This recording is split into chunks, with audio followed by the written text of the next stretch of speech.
those offering music. Yeah, offering, Yeah. offering and then offering. Just for, yes, yes.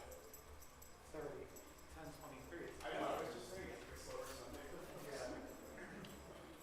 So we had a wonderful service yesterday. Yeah. I watched it online. Good job. It was fantastic. Well, Jeff was, you know, always there with all this and this stuff. Yeah. All right. Okay, well, It looked like the whole, at least from what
Good morning, everyone, and welcome, good morning, yes, welcome to this service of the Unitarian Universalist Congregation of Grand Traverse. I'm Pam Hendrick, and I'm a member of the Sunday Services Committee. Could you just take a minute now to please silence your electronic devices if you haven't already done that? Thank you. Welcome to those of you who are with us live streaming, and welcome to those of you who are here in our beautiful sanctuary. Even though we are once again masked, sigh, it is really nice to see each and every one of you in person. Do we have any visitors here today who would like to introduce themselves? No? Well, anyway, let us all gather after the service. We're welcome to gather in the fellowship hall. We will not be serving coffee because we are trying to comply with the CDC guidelines for masking indoors. But we can certainly enjoy each other's company. And we welcome all to this church of the wide embrace. Sharing our joys and concerns with our beloved community helps us stay connected in caring and in celebration. If you attend services virtually, you can share your joy or concern by entering it into the online form, which you can find in the flash. And then we ask you to share those joys and concerns before 9 a.m. on Sunday morning before the service so that we have time to print and gather them. Those joys and concerns that are shared after that time will be shared in the following Sunday service. And for those of you here in person, you can still write your joy or concern in the book over there before the end of the prelude. In today's service, Mary Van Valen and I will explore together the proposed 8th principle that commits us to intentionally becoming an anti-racist, anti-oppressive, and multicultural institution. Over the course of 25 years, our first principle of the inherent worth and dignity of every person seems to have left us with some blind spots that have made progress difficult. How can we take a more active role in creating safe and just places for people, for all people? We're offering this service now because the congregation will be asked to vote on adopting the 8th principle at our annual meeting on June 5th. So if you have questions after the service, Mary and I will stay in the sanctuary to talk with you. Now enjoy our prelude in F sharp major, opus 28, number 13, composed by Frédéric Chopin and performed by Barbara Young.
This is when Reverend Alex usually welcomes us all, queer and straight, cisgendered and trans, and all the other ways we humans can be. I love how he speaks so clearly to include all. Today, we don't just want to say those words he uses so beautifully, but really consider our inclusion and welcoming. In the Transforming Hearts group, we are working together to understand the lived experience of transgender people. We are being reminded that culture is just not the natural way of things, but it's constructed, and it's constructed by us. As privileged white people, we have participated in a culture that has cruel consequences to people of color. We can change that culture. The eighth principle asks just that of us. So this morning, we want to welcome you all in the fullness of all that you are. And we invite you into a process of culture changing that creates safe places for all to enter, connect, and thrive.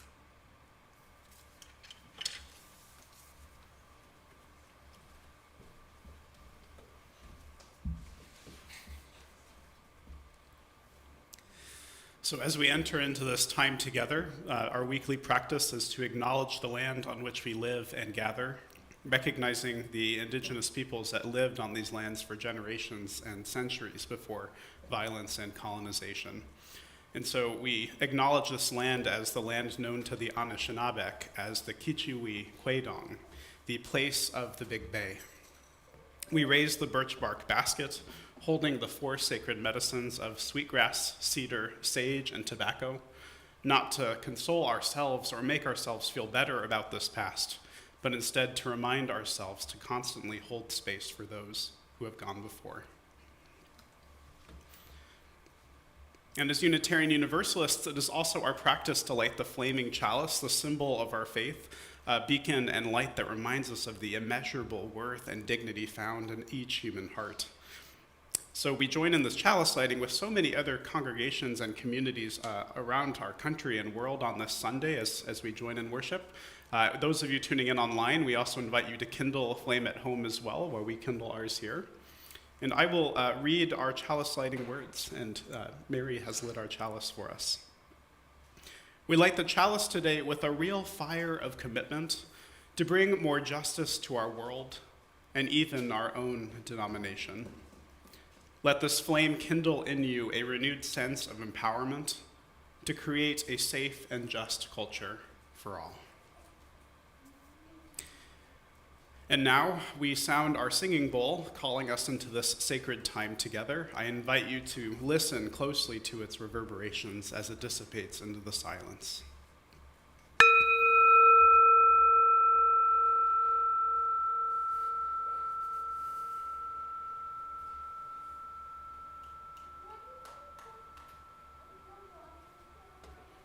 Thank you. And now Renee will introduce our opening hymn. Good morning, everyone. I'm Renee Russell, the music director here at UUCGT. And I'm going to do a little introduction for our first hymn this morning. Our opening hymn will be Lift Every Voice and Sing, a song that we have all sung many, many times. However, this morning, I challenge you to go deeper.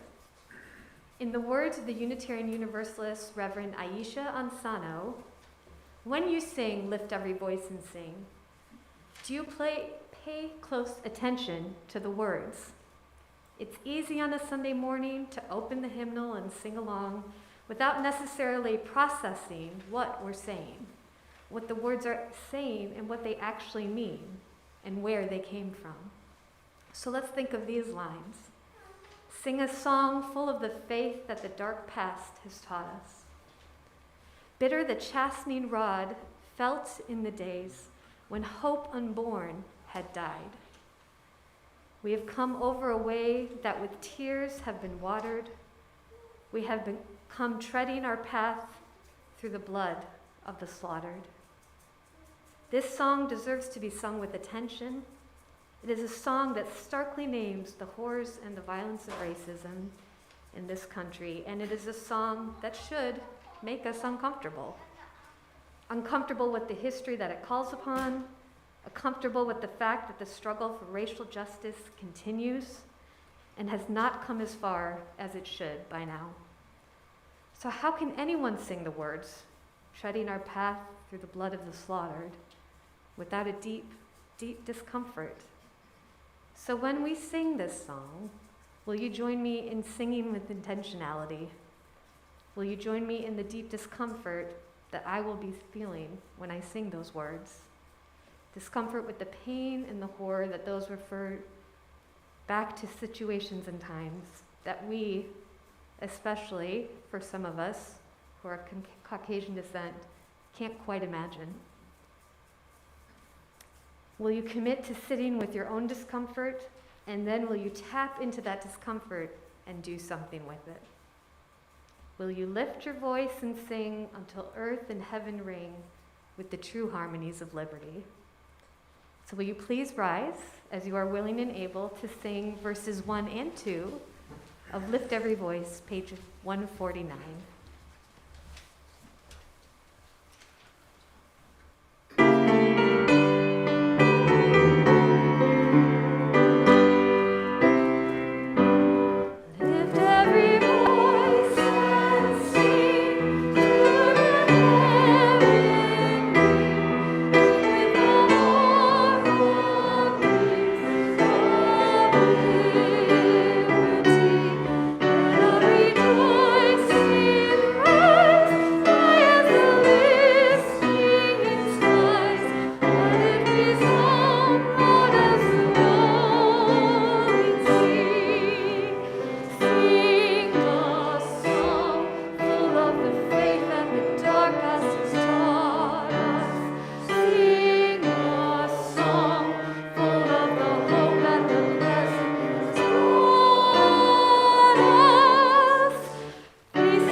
Good morning, everyone. Good morning. My name is Betsy Hammerberg, and I'm the Director of Religious Education here at UUCGT. And in our RE class, we've been talking about covenant. And I found this wonderful book that made me think about covenant and made me think about our congregation and our church. And so I'm going to read it, and I want to see if you can figure out why this book made me think about our church. It's called Everybody's Welcome. Everybody's welcome. In a forest clearing, there is a little mouse dreaming of the future in a great big happy house. Suddenly, a frog appears with a sorry tale of woe. My pond, my home is all dried up. I have no place to go. Froggy, please don't worry. You can stick with me. Everything will be all right. Just you wait and see. Let's build a home together. We'll make it big and strong, and once we get it started, you won't be sad for long. Everybody's welcome, no matter who they are, wherever they may come from, whether near or far. Please help us, cry the rabbits. We've had an awful scare. An eagle chased us from our home. Do you have room to spare? Everybody's welcome if you need a place to hide. Come and help us build this house. You'll all be safe inside. Some of us can form a chain and all work as a team. We'll build a shelter stick by stick, following our dream. I'm all alone, cries Big Brown Bear with teardrops in his eyes. I frighten other people off because of my great size. Come along and join us, Bear. A great big guy like you is just what we've been missing. There's so much you can do. Everybody's welcome, and all can play their part. Just look at Big Brown Bear. He's already made a start. Flapping and a-fluttering, a flock of birds arrive. Someone chopped our tree down. How will we all survive? If we all work together, no task is too great, even if some helpers arrive a little late. And the snail down there says, sorry I'm late. And the news will soon spread for miles around of what we are building, a home safe and sound. As the rain clouds gather in a dark and stormy sky, the animals keep building a roof to keep them dry. When our house is ready and everything's complete, we'll all live here together, and life will be so sweet. Our home will be so happy, and we'll fill it up with song. Everyone who lives here will know that they belong. The end. And did you figure out why that made me think of our church? Yeah. Our church is a place for everyone, whether they have been welcomed in other places or not, no matter who they are. Everyone brings something and everyone can contribute something, and our church is a place where everyone is welcome. The end. And now the congregation will sing a song just for you. And when they've finished singing the song one time, we will head out to our RE classes.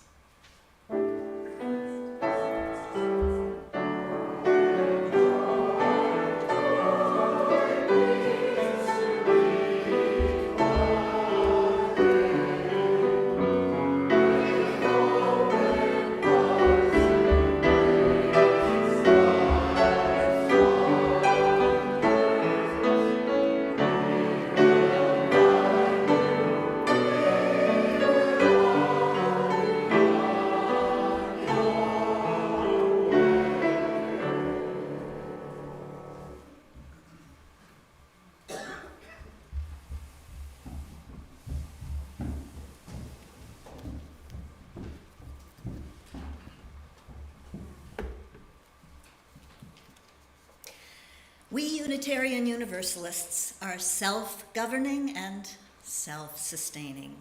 In keeping with our fifth principle, the right of conscience and the use of the democratic process, we get to vote on our minister and on our congregational leaders and on who they will be. And aren't we lucky?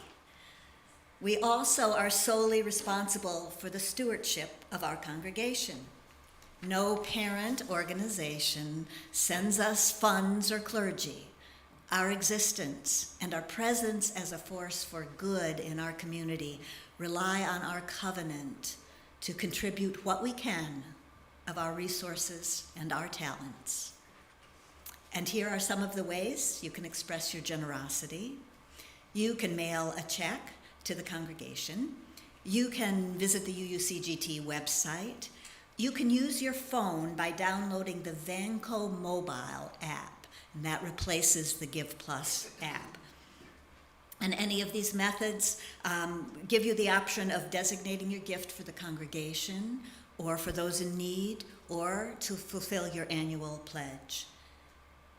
May our offerings sustain and grow the life and mission of our congregation, and may we give in love and hope.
It is our practice as a religious community to set aside time in our service to name and honor the joys and concerns that touch and mark our lives, the moments of our lived experiences that we yearn to share with others. I will be sharing some of those concerns and joys that have been offered up for us to hold in our service today. If you have a joy or a concern that's a bit too sensitive to share with us in our service, I invite you to reach out to myself, to a member of the congregational care team. Is somebody from congregational care here this Sunday that would like to identify themselves? I suppose not. Well, you may reach out to any of them. They would be happy to also be there and listen. And you can also simply just sit here in our service and feel held in the love of our community. None of us is meant to travel life's journey alone. And so I will now be sharing with you what has been offered up for us to hold as this gathered community this Sunday.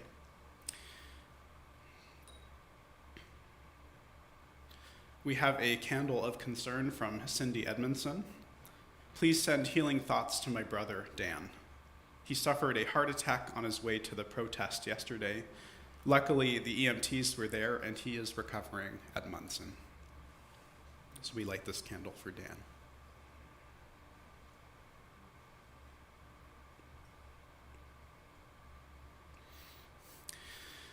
We have another candle of concern from Kim Grebe. Please light a candle for Jayarian Huddleston, known as JJ. JJ was shot to death last week in the south side of Chicago. He was 20 years old. JJ was in the first group of teen explorers to visit Traverse City in 2017 with the My Block, My Hood, My City group. My heart breaks for his family and all of the kids who live in these dangerous neighborhoods, wondering if they will be next. We light this candle for JJ.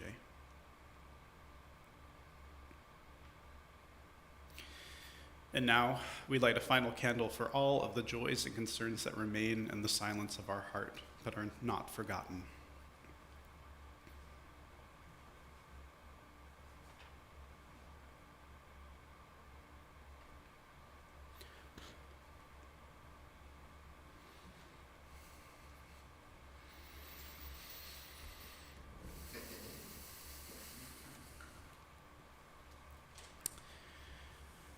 Dear ones, let us join now in another time of deep discernment, meditation, and prayer together, holding the complexities of these systemic injustices and oppressions, considering our own role in bringing about justice for those at the margins and for our wider world. And as we hold this heavy weight on our hearts and minds, let us breathe deeply as we do together, sitting up in our seats, putting our feet firmly into the ground. If we feel comfortable, closing our eyes and taking a couple of deep breaths. Taking a deep breath in and out. One last deep breath in and out.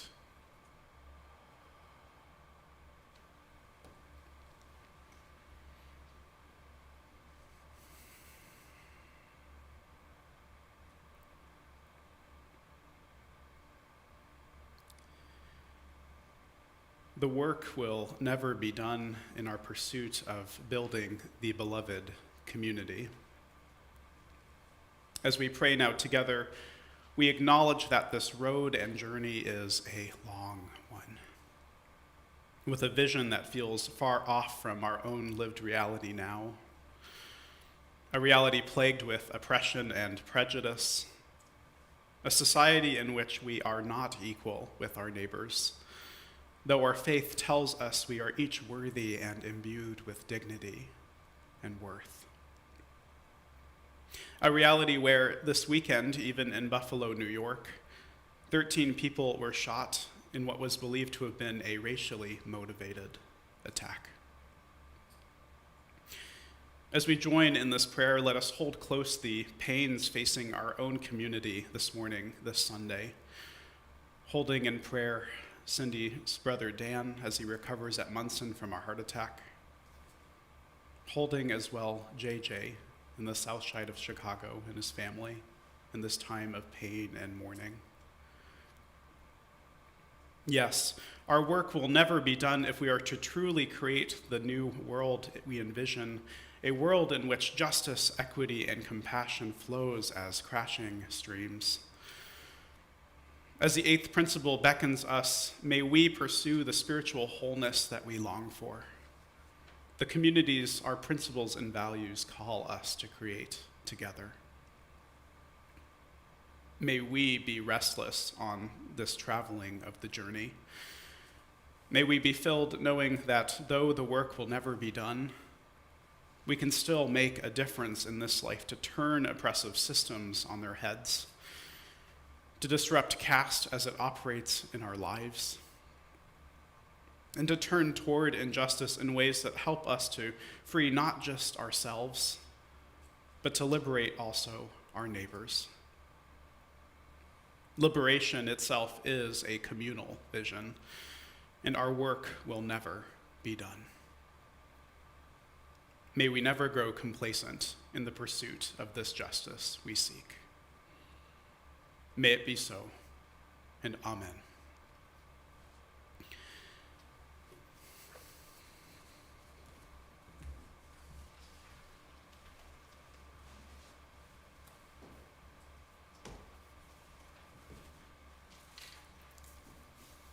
The reading is on the last page of Isabel Wilkerson's book, Caste. We are not personally responsible for what people who look like us did centuries ago, but we are responsible for what good or ill we do to people alive with us today. We are, each of us, responsible for every decision that we make that hurts or harms another. We are responsible for recognizing that what happened in previous generations at the hands of people who look like us set the stage for the world we now live in, and what has gone before us grants us advantages or burdens, through no effort or fault of our own, gains or deficits that others who do not look like us often do not share. We are responsible for our own ignorance, or, with time and open-hearted enlightenment, our own wisdom. We are responsible for ourselves and our own deeds or misdeeds in our time and in our space, and we will be judged accordingly by succeeding generations. Pam will now give us the beginnings of the history of the eighth principle.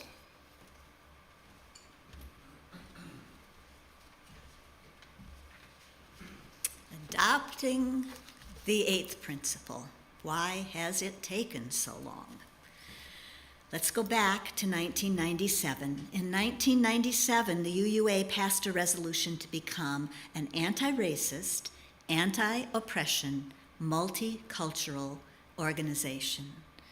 So why are we well into the year 2022 advocating for the adoption of an eighth principle?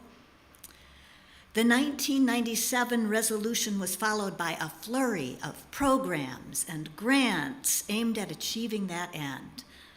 But over the years, interest waned and funding dried up.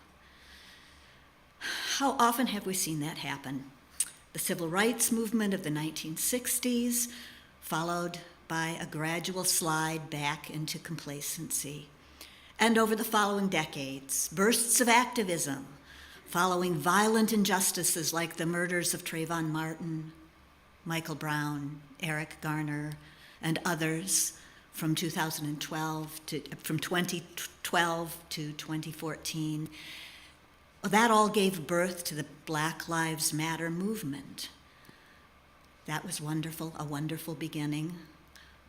And then things seemed on the surface to quiet down again.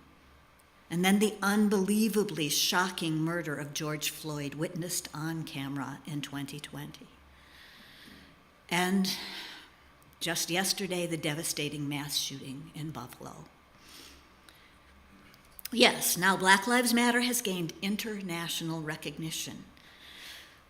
But momentum is gained and momentum is lost. As momentum waned following the 1997 UU resolution, perhaps it was because we, as a mostly white and relatively affluent denomination, were just feeling a little bit complacent. I would say that complacency partners with implicit, unconscious bias as a great retardant to substantive change when it comes to race. I have seen this over and over again. But I do want to say that I have seen progress. And I have seen some positive change over time. I think we have to acknowledge that. Just one example, when I first started teaching at my university in New Jersey in 1995, the dining hall was largely segregated. The black students had their section. No white students sat there. 10 years later, that was gone. So that's a small step. But change can be so frustratingly slow because of the blind spots created by our caste system, as Isabel Wilkerson would point out. So let's go to 2017. Here we are as maybe rather complacent UUs. We had Peter Morales as our first Latinx president. The percentage of people of color in staff positions was increasing. Weren't we doing our best to live our 7 principles? So let's take another look at the 8th principle. We, the member congregations of the Unitarian Universalist Association, covenant to affirm and promote, journeying towards spiritual wholeness by working to build a diverse, multicultural, beloved community and by our actions that accountably dismantle racism and other oppressions in ourselves and our institutions. That's a lot of words. But the first part, we, the member congregations of the Unitarian Universalist Association, covenant to affirm and promote.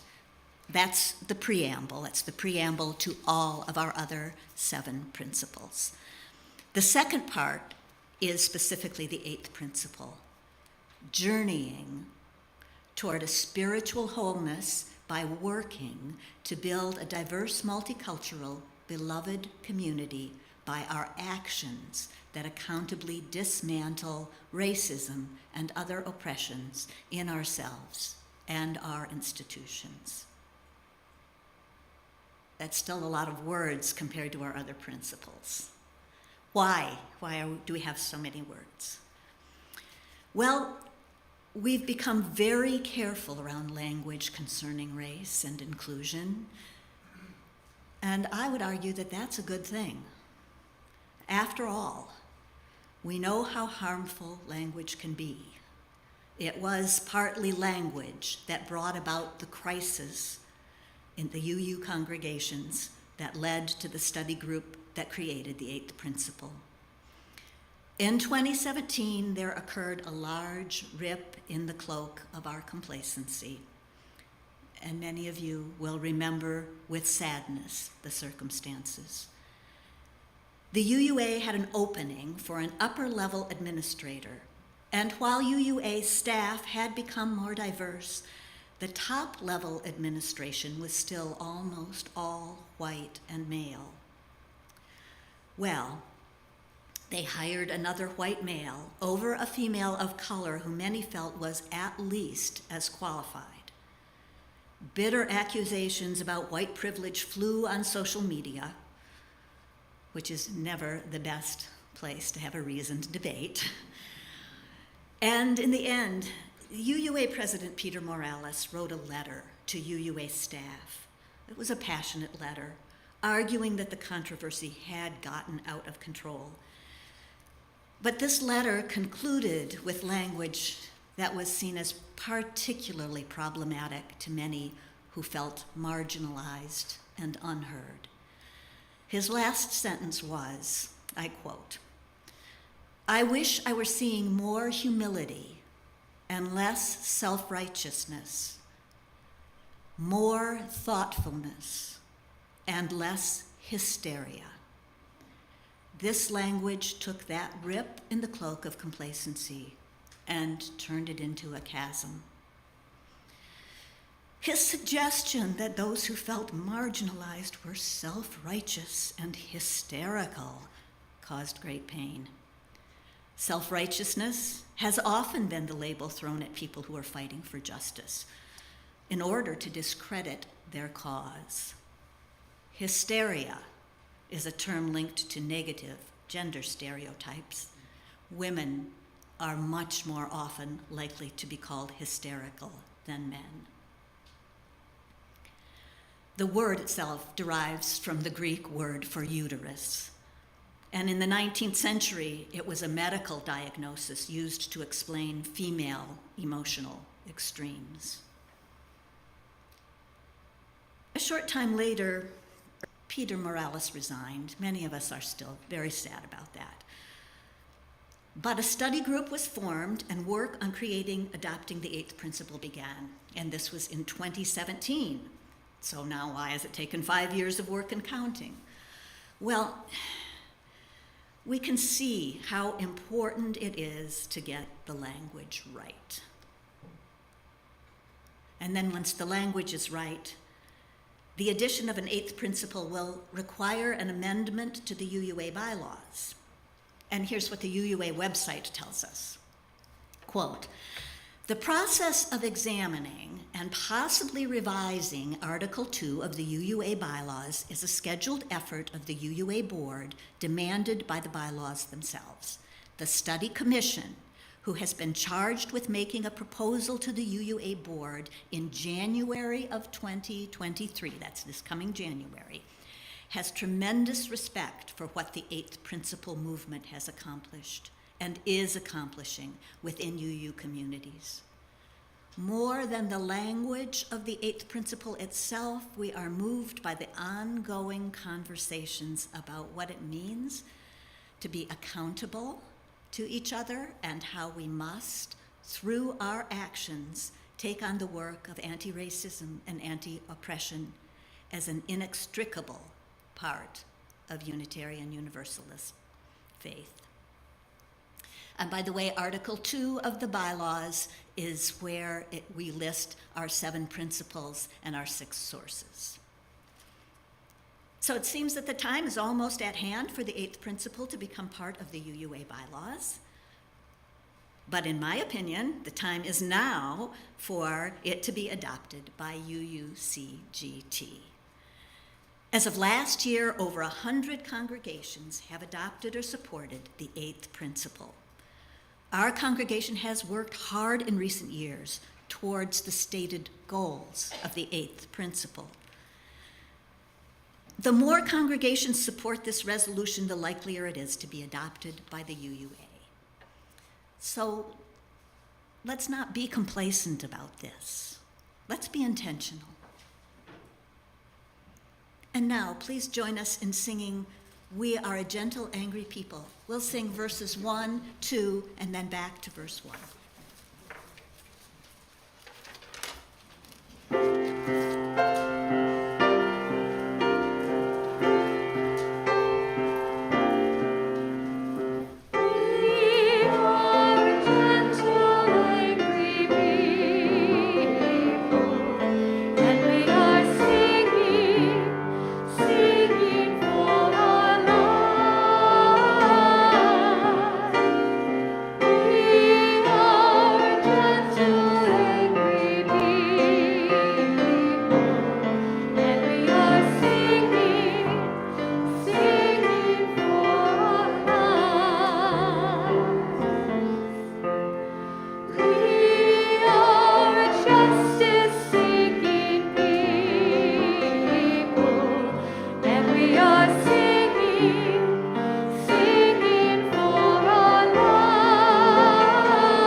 I will tell my personal and ongoing journey with anti-racism, not because it's remarkable in the least, but because the sharing of our stories helps open up the awareness of the culture of racism. I hope you will share your stories too. Growing up in Roscommon, a very small town in the 50s and 60s, I had very, very little exposure to diversity. But when we watched the news on our black and white TV in November of 1960, we watched little Ruby Bridges, a black child in New Orleans, attend an all-white school. When the news clip ended, my father commented to my sister and me, "I would love to have a black family as neighbors." Later in life, I came to understand his comment more fully. During World War II, he was a pilot in a B-24 crew, And on his next to last mission, he flew from his station in the heel of Italy. His bomber was clobbered after they turned off target in Germany. They lost 3 engines and plummeted toward the ground. He and the other pilot were miraculously able to right the plane as another engine kicked in. The crew had to assess their situation at that point to decide whether they should try to get back to Italy or if they should sit down in Switzerland and wait out the war. The pilots called the navigator, Harold Peterman, to the cockpit and told him, "We don't have power to get over the Alps. Can you figure out a way to get us through?" And he did. And the decision was made to try to get back to base. After throwing everything unessential out the waste window to save fuel, they indeed made it through the Alps, only to be noticed and attacked by German fighter pilots.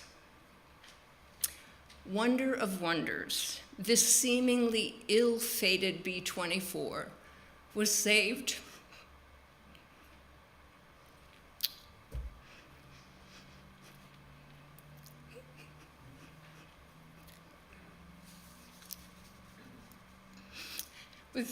by the Tuskegee Airmen, who could be recognized because the tails of their planes were bright red. These aviators cleared the way and escorted Dad's bomber to their base further north in Italy. When the radio man, John Lundberg, told me this story, his voice faltered, as mine is, and he wept when he said, "And I didn't get a chance to thank them." My father's life had been saved by these black aviators who never lost a bomber they were called to protect. Yet our culture at that time would not let white men go thank black men for saving their lives. They might have internalized their gratitude. I have thought my father's comment about liking to have black neighbors might easily have stemmed from a deep internalized gratitude. The lack of diversity of my youth really led me to many blind spots. And you remember when Betsy Hammerberg told the story about the invisible backpack many of us privileged white folks carry? I have an invisible backpack, and I hope you'll consider your own. My backpack of privilege that I've always taken for granted would include things like, if I'm stopped by a cop and pulled over in my car, it's inconvenient, but I don't fear for my life. I have to admit to you, even as an old educator, I really struggle pronouncing a lot of words. And I can tell you that, and I can laugh, because I don't think you'll think of me as inferior for admitting that. But I wonder if a black person would get that pass. I know that I can go to the bank and get my transactions finished quickly and easily without any suspicion. And in my neighborhood, I can carry my cordless screwdriver around that looks like a gun, and I can fix my fences without my neighbors panicking, or worse. I have been blind to my privilege until we began exploring more thoroughly what it means to be black in America. My takeaway from blind spots is this: if you're white, you can assume you have blind spots you've never met. The board at Groundwork Center for Resilient Communities has taken a look at the many blind spots we have, and we're working away on diversity, equity, and inclusion. It started about 5 years ago with a workshop with Elizabeth Wolfe, and then title track workshops. These are opportunities in our community. And then a 6-week small group study that the whole staff and many of the board participated in. And it was using the workbook by Layla Said called Me and White Supremacy. That led us to know we needed more work. We hired an equity consultant, and I got to be in on the interviews. We had the first interview with a really accomplished, well-spoken group who really made us feel comfortable with the process they were suggesting. The second interview was with a queer Black woman, as she openly calls herself. And when I'd ask her the prepared question about how a mostly white, middle-class nonprofit becomes anti-racist, she basically told us that in a capitalistic society, true anti-racism is going to be really difficult to accomplish. She was so honest with us. We really felt uncomfortable. And after the interview, we had quite a conversation. In the end, we decided our discomfort was a really good reason to hire this woman.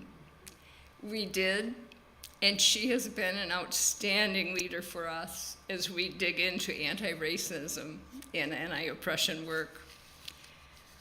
One of the first things she had us do is take an intercultural development inventory, and it measures the sensitivity and competence with multicultural interactions.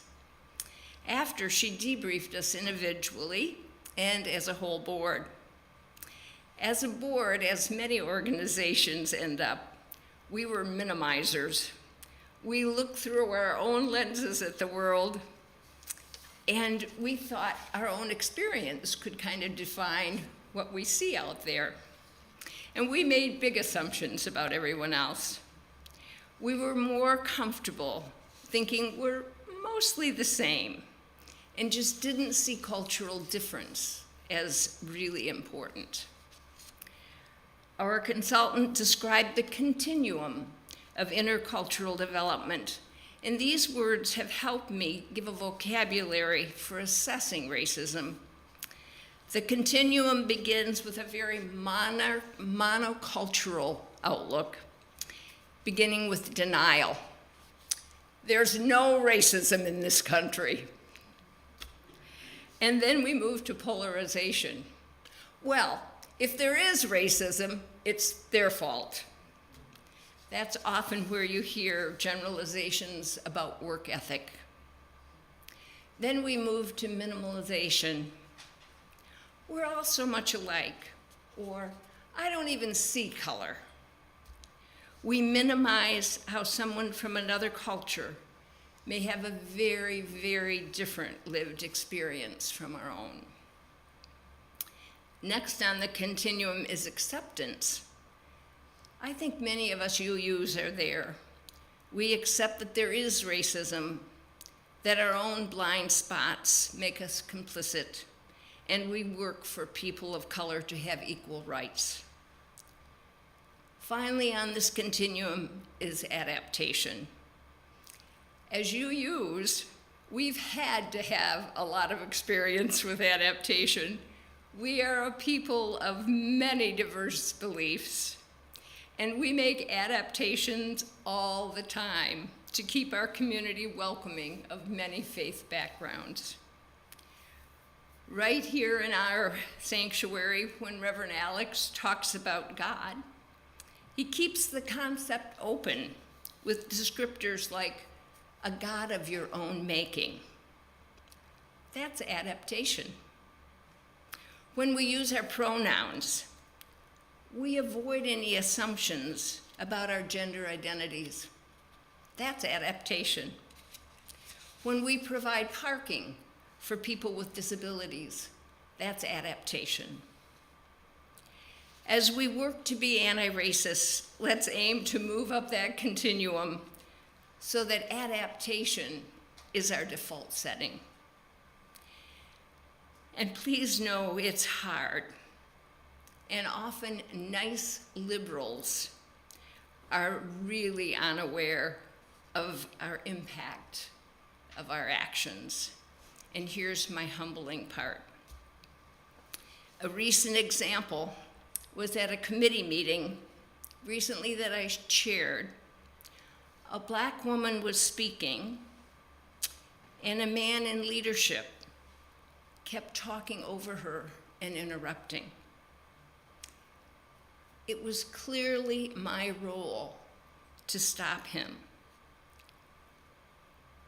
but I didn't want to be rude. So later, I apologized to her, and I realized that I had let him continue to be rude to her. So it's hard to be the one that steps up to call out abusive practices, especially among friends. Being a nice liberal is so much easier, but there's still harm occurring that must be stopped. I'm convinced discomfort is a part of our work to be anti-racist. Another important concept that is difficult for privileged white folk is the reality that we have profited by enslavement and oppression of others. I described in an earlier service about doing my ancestry during the pandemic, only to find out that the early Vervelians, early settlers in Harlem, and the Van Valens, a little further north in New York, were slave owners. This is personal to me. That fact allowed for my family to pass on wealth for 11 or more generations. The families of the slaves did not have that privilege. My ancestors increased their wealth using slave labor. The enslaved just gave their life to the work. When we put it in terms of wealth, it seems a bit intellectual. But when we look at the realities of those enslaved lives, there is horror. Isabel Wilkerson, in her book Caste, describes how terror and cruelty were used so brutally to keep Black people in their place in the caste system of our Jim Crow era. I am still haunted by her stories. She documents that the Nazis used our Jim Crow South as a blueprint for the Holocaust. As a result of our reading Caste as a group, Margaret Wozniak is organizing a road trip to Big Rapids on May 19th for us to tour the Jim Crow Museum there. So do let her know if you'd like to go. We live in a culture hell-bent on profit and wealth that is seemingly blind to the horror of those oppressed. Let's stay awake. Finally, I firmly believe that this work will take all of us working together to become anti-racist. We need our shared stories, our shared growth, and our shared mission to make this world more just. We will make mistakes, but the work is so important. We need to just keep working, mistakes and all. The more I learn about anti-racism, the more I know how little I know. Pam and Reverend Alex and I invite you to keep pushing our denomination to do this hard work and to do this hard work together. Thank you. Please join us for our final hymn.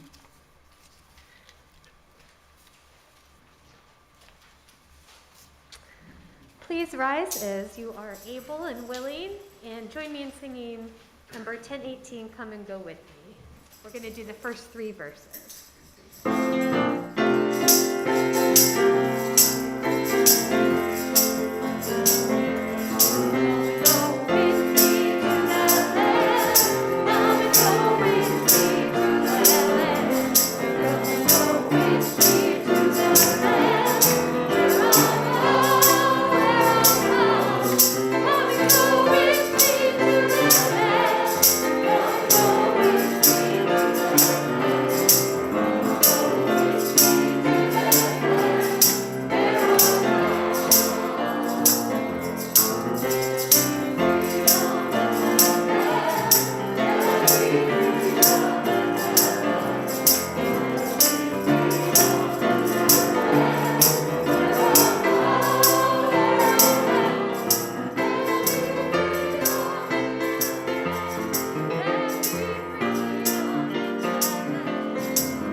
As we extinguish our chalice, let its light continue to guide us on our journey to spiritual wholeness, working to build a diverse, multicultural, beloved community.